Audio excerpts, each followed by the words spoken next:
Alright everyone, so let's get started and see the complete Eden organization system that I've coded for y'all. So first, let's understand the folder management concepts that will be very fundamental to how I structure my workspace.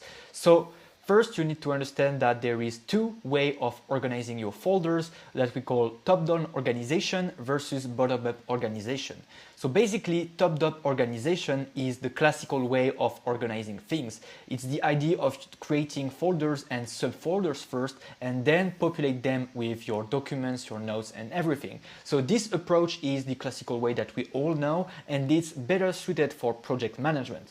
And then we have the second way of organizing things, which is bottom-up organization. So this is the exact opposite approach. The idea here is to first create notes and add items, and then use tags and links to let the organization emerge naturally. And this approach is actually better suited for knowledge management. And one of Eden's advantage is that you can do both at the same time, so you can combine structure with flexibility and create the perfect hybrid system, which is what I'm going to show you in this video. So now let's see the first step, which is the para method, and it will be how we're going to organize our folders using a top-down organization. So the para method has been popularized by Thiago Forte, and it's designed for execution and project management and not primarily for creative idea generation. And basically it consists of organizing your entire digital life with four main folders. So the four para folders are first projects. So here you will have active work with defined outcome, and you will also have a specific deadline. So examples of projects can be newsletters, YouTube videos, courses you're working on, or clients' work, which are obviously deadlines and stuff. Then the second folder is the area folder. Here it's the ongoing responsibilities with no end date. So here it's everything that requires maintenance to meet a standard, and it's not about completing a goal. So for example, your health, your finances, and your relationships are area of your life that you will need to be working on your whole life until your death to maintain this standard and maintain it alive. So that's why we're calling it areas instead of project. Then the third folder is the resources folder. So the resources folder is where you will put every reference material for your current or future projects. These are everything that require no immediate action, but that will serve you when you will need to work on specific projects. So examples of resources are AI prompts, reference guides, workflows, templates, SOPs, checklists, and all of that stuff. And then the last folder is the archive folder. And it's actually a very important folder. So here you will put every completed project, every resources that are no longer relevant, and any areas that are no longer active in your life. The benefits of this folder is that it will prevent cluttering active folders, and it will allow you to maintain clarity and focus in your work, but also allows you to have an easy retrieval of all of your past work, which of course is very useful in a tool like Eden, when you can reference all of your folders or past notes or past newsletters and connect them to AI chats for better context and reference. So in that case, it's very useful to have an archive folder. And I really recommend you to implement a weekly habit of organizing your workspace and putting all of your inactive projects inside your archive folder to keep everything tidy and organized. So before we move on, I will just going to show you how this looks like inside my Eden workspace. So here we are in my Eden workspace, as you can see, and as you can see, I have all of my folders. I'm going to cover the inbox and Mind Galaxy one later, but here as you can see I have the projects, area, resources and archive folder. So for example, if I open the project folder, you will see that I have a folder for books I'm working on, newsletters, and I just clicked on newsletters, but yeah, as you can see, I have my different newsletters that are in projects, because some of them I've worked on them with Canvas and stuff like that. But I also have all of my past courses, practical guides and stuff. Actually, as you can see, I actually need to move a lot of this stuff inside the archive folder, because I recently imported my whole Kortex workspace inside Eden, so I have a lot to organize and tidy still. But yeah, that serves as a good example for you to see how I actually organize everything. So that's it for the projects. For the areas, it's actually not one that I'm using much at the moment, but yeah, as an example, you have a journaling one or positioning for my business, something that is always going to evolve as I'm going to work on it and improve as a person as well. Here I have my resources, actually one of the folders I use the most, of course, because there is all of the AI prompts, checklist, my brand manifesto that I worked on, my lead magnet, stuff like that, and of course, as I said, the archives, where for the archives I have created specific subfolders for each stuff. So here I have areas, projects, and resources and automatization. You can forget this one. I actually need to move that one inside the resources archive. So that's basically it for the para method. What I love about it is that it's very simple, it's very minimalist, so it's very easy to understand and apply, and you will see that it's actually, yeah, like most of the time the simplest system are the best for the daily usage. So now let's move on to a bit of a bonus tip, the inbox folder. So something that a lot of people have been requesting and have been missing from Kortex is the capture feature, and of course it's very normal that people miss it, because capturing all of your IDs into the same place is actually a very important part of the creative process. So the idea here is to create your own capture system, and how we're going to do that, we're going to create an inbox folder inside your workspace, and you will use quick notes for IDs, and you will move the notes manually to the inbox for now. But take note that in future features, you will be able to choose the default folder for new notes. So this way you will be able to choose the inbox folder as the default folder. And so every new quick note that you will be creating inside Eden will be put inside this inbox folder. And then you will be able in your weekly review of your workspace to basically review your inbox and sort everything out when you need it. So for example, here inside my inbox, I have email IDs, but email asks and stuff like this. Some subject I could actually write on. Some, for example, kind of sometimes I have random sparks of inspiration, and I just, like write some tweets or notes and stuff like that, and I put everything in the inbox. And then when I actually need to work on some content, I just need to open the inbox and work with that. So a very cool tip and very nice way. Of course, right now, as I said, we can't choose the default folder, but the idea will be that you just open Eden, you will create a new note, and right now when you create a new note, it will be automatically added to the home. Oh, well, actually you can pick the destination. So right now you can't pick it as default, but you can just choose which folder you want to save to. And so I just choose the inbox, and then boom, it saves to the inbox. So right now that's the best way we can create our own capture system inside Eden. Of course, it's going to get better as we'll be able to have this default folder feature that is going to come out. So and nice little tip for the folder organization, just use numbers to sort alphabetically, because right now that's how I basically did that. Here you have 00 inbox, you run projects, etc. Because right now we don't have manual sidebar sorting available inside Eden, which is something that we add inside Kortex. So we can just sort alphabetically. So that's why I just put these little numbers. So this way everything is organized and in the right orders, and it's satisfying. So that was basically it for the first step, which is the para method, which is a crucial step inside your daily workflow as a creator inside Eden.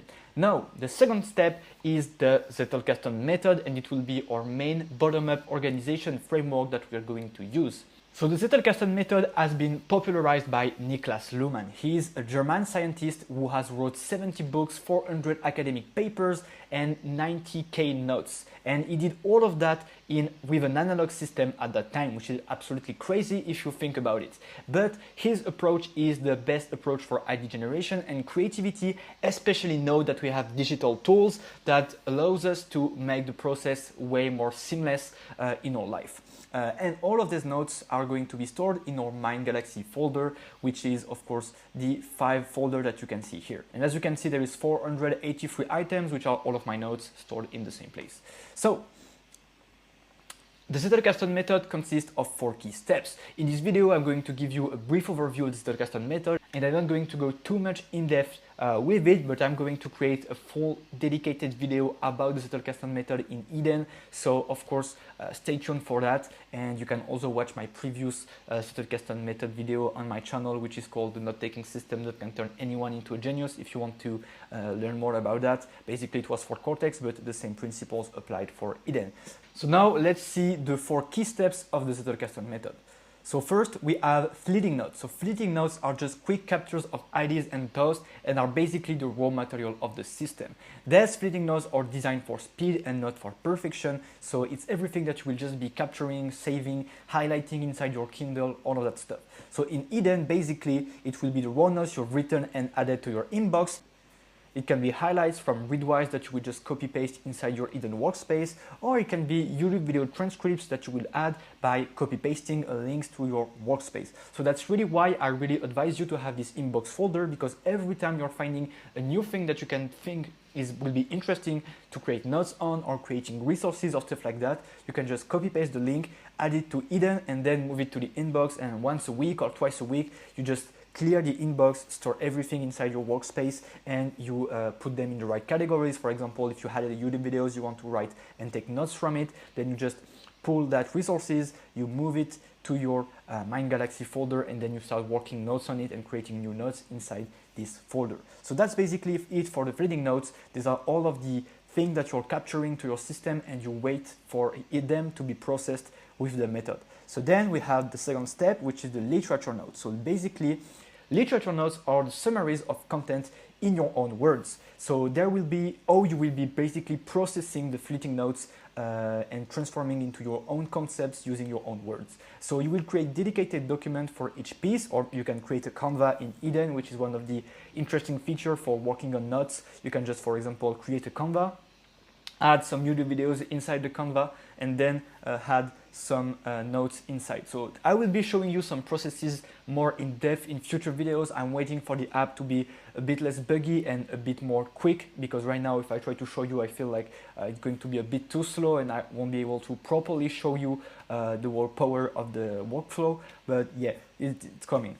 And the idea here is that you will transform raw information into real knowledge, because by writing summaries with your own words, that's how you will demonstrate understanding, also filter what's worth keeping long term, and actually start learning, because of a neuroscience principle called the generation effect. When you write stuff with your own word, you actually remember it way better. So the literature note will be this processing documents to create your own summaries, so you can go to the first step of the method, which is creating permanent notes.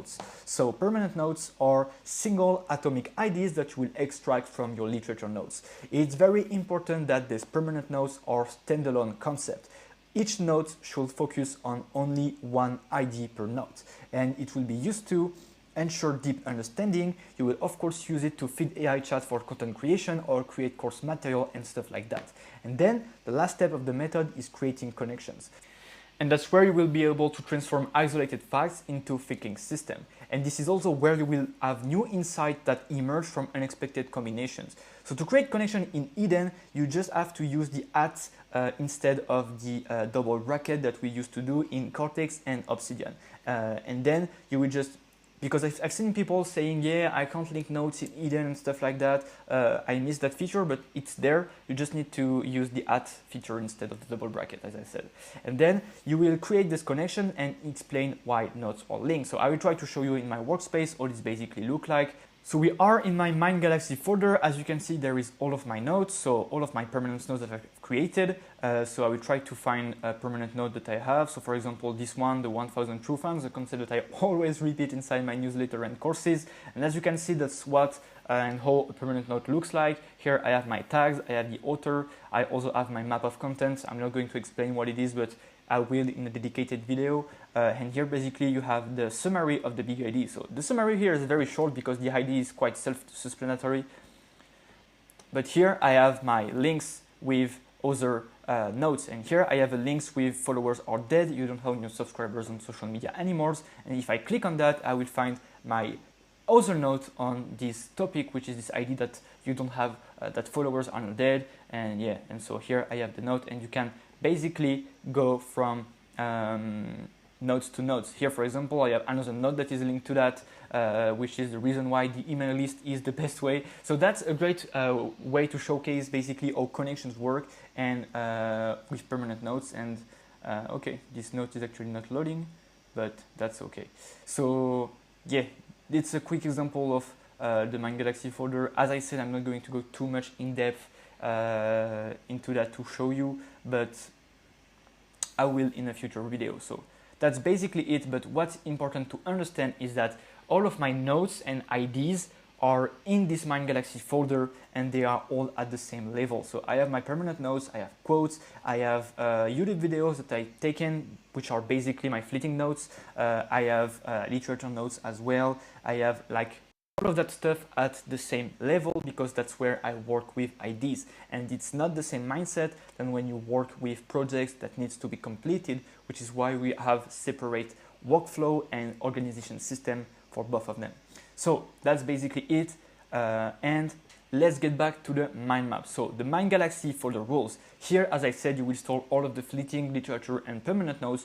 It's very important to have no subfolders at all, and everything needs to be at the same level because it will promote serendipity and enables unexpected connections.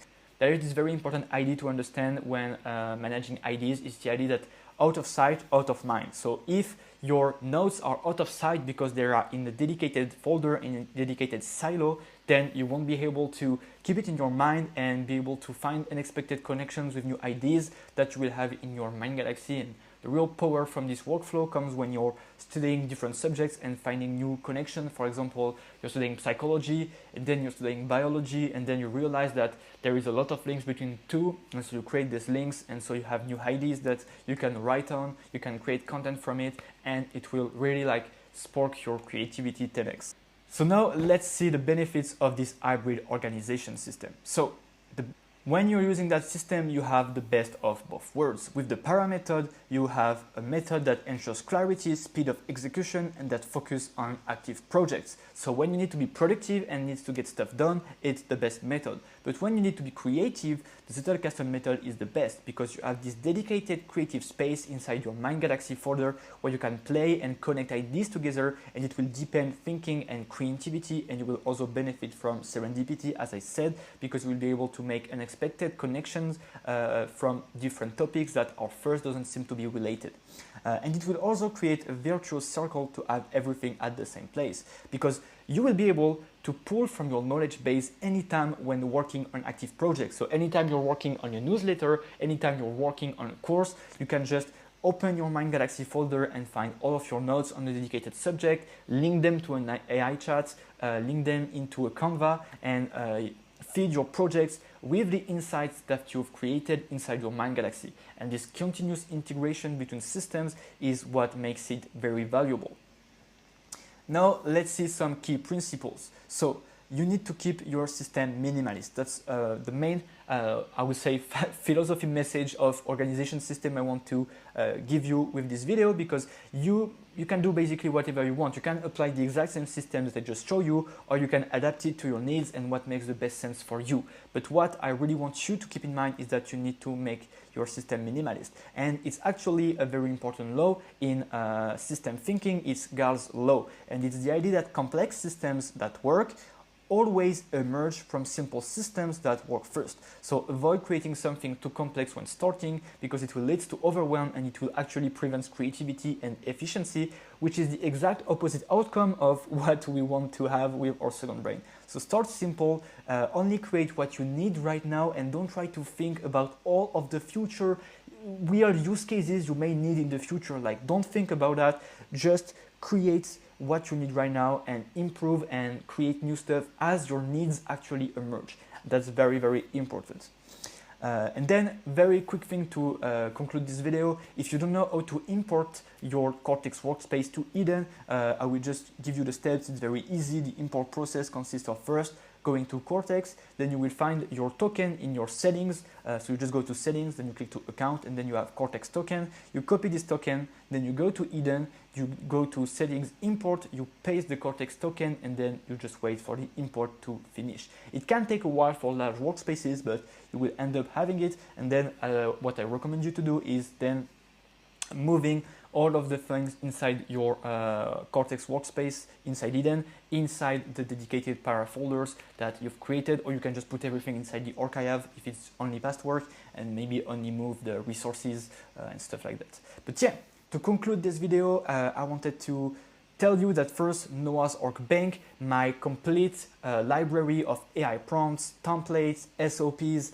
and tools to create an AI second brain with Eden is going to be updated. I'm just waiting for Eden to add their feature for duplicating documents to your workspace. Right now we don't have that, so I can't create this document and share them with you guys. But as soon as it's there, I will of course update all of the templates for Eden, and you will be able to copy paste everything inside your workspace for free. So the templates and stuff like that. So as I said, I'm waiting for the activation of the share feature. Another alternative you can do is you can import, you can download Noah's Workbench, all of the templates inside your Kortex workspace, and then import the workspace inside Eden. It will also work. So that's basically it. Now you know the drill of every YouTubers. If you like this video, don't forget to like, subscribe, and comment. It helps a lot the channel. And also you can check out my video covering all of the differences between Kortex and Eden to see basically what are the differences if you haven't seen it yet. So thank you very much for watching, and I will see you in another video. Bye.